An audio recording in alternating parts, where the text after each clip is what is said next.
Bismillahirrahmanirrahim. Assalamualaikum warahmatullahi wabarakatuh. Apa kabar teman-teman sekalian dimanapun berada, terutama yang menyaksikan video ini melalui channel TikToknya. Ya, buat teman-teman yang sampai hari ini, sampai detik ini masih kebingungan untuk menghilangkan sesuatu yang menyelimuti hatinya sehingga tidak tenang pikirannya, mungkin video ini bisa menjadi solusi. Ya, kenapa? Karena setiap gejolak yang berada di dalam hati manusia itu akan terangkat menjadi buah pikiran. Nah, bukan pikiran yang kita tenangkan, tapi yang gejolak di dalam batin kita, di dalam hati kita yang perlu ditenangkan. Nah, sekarang bagaimana cara menenangkannya? Oke, mungkin ini bisa jadi solusi ya buat teman-teman sekalian ya. Jadi videonya singkat aja, kita lanjut part per part aja ya. Ya, mudah-mudahan teman-teman bisa senantiasa menyaksikannya. Ya baik. Kenapa hati itu susah diobati? Apalagi yang sifatnya batiniah. Tapi kalau sakitnya udah luar biasa sakitnya. Bahkan sampai-sampai bisa menimbulkan penyakit pada jasmani. Nah, ini mesti diwaspadai teman-teman sekalian, karena gejolak hati itu mengaktifkan sel-sel dalam tubuh manusia, sel darahnya, sel gulanya, itu semua teraktivasi dengan sendirinya, tergantung dari gejolak rasa yang sedang bergejolak dalam dirinya. Nah, seperti itu teman-teman.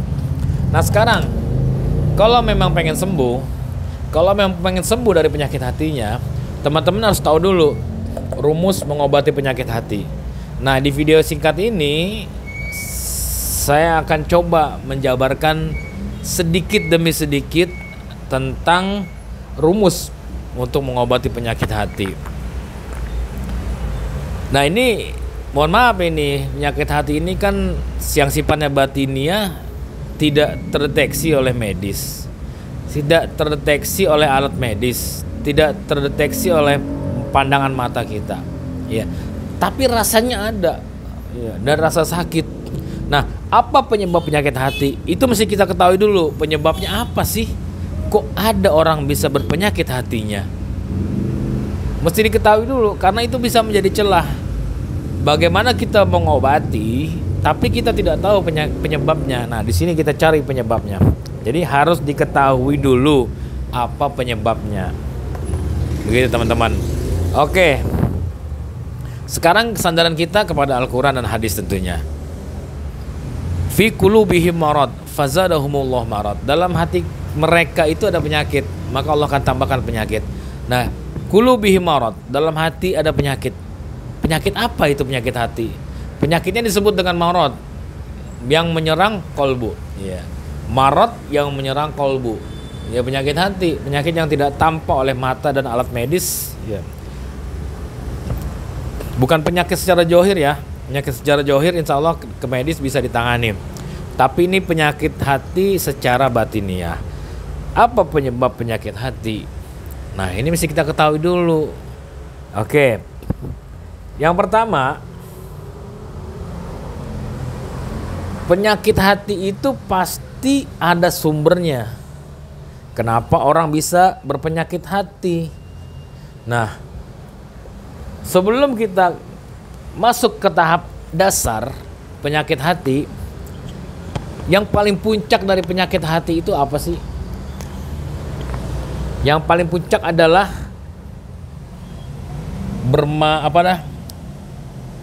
terganggu masalah ibadah. Nah, ini paling puncak nih, terganggu masalah ibadah. Kenapa ibadahnya itu jadi terganggu? Dikarenakan rohani bermasalah. Nah, kenapa rohani bermasalah? Naik lagi, karena hati melemah. Kenapa hati melemah?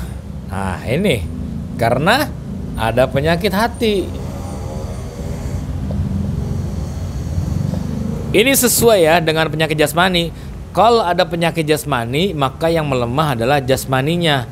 Nah, kalau ada penyakit hati, maka yang melemah adalah ruhaninya, adalah hatinya. Begitu ya. Jadi saling berkaitan.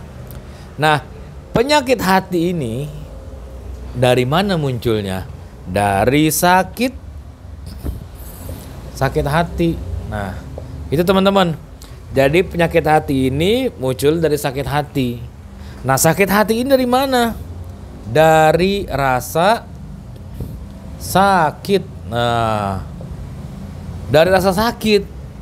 Nggak mungkin orang bisa sakit hati kalau tidak ada pemicunya, yaitu rasa sakit. Nah, rasa sakit ini disebabkan karena apa? Karena sebuah rasa. Tuh. Rasa ini dari mana sumbernya? Dari keadaan. Keadaan yang seperti apa? Nah, keadaan yang dilihat dan didengar. Nah, jadi polanya seperti ini. Nah, ini yang penyebab ada penyakit hati yang akan melemahkan hati. Jadi ada sebuah keadaan yang dilihat oleh mata dan didengar oleh telinga, kemudian mengaktifkan rasa, gitu. Rasa yang bergejolak dalam diri dia. Nah, kenapa kok yang timbul rasa sakit? Rasa apa sih yang dimunculkan? Kenapa bisa timbul rasa sakit? Ya, oke, stop sampai di sini. Kita lanjut video berikutnya. Barakallahu fikum.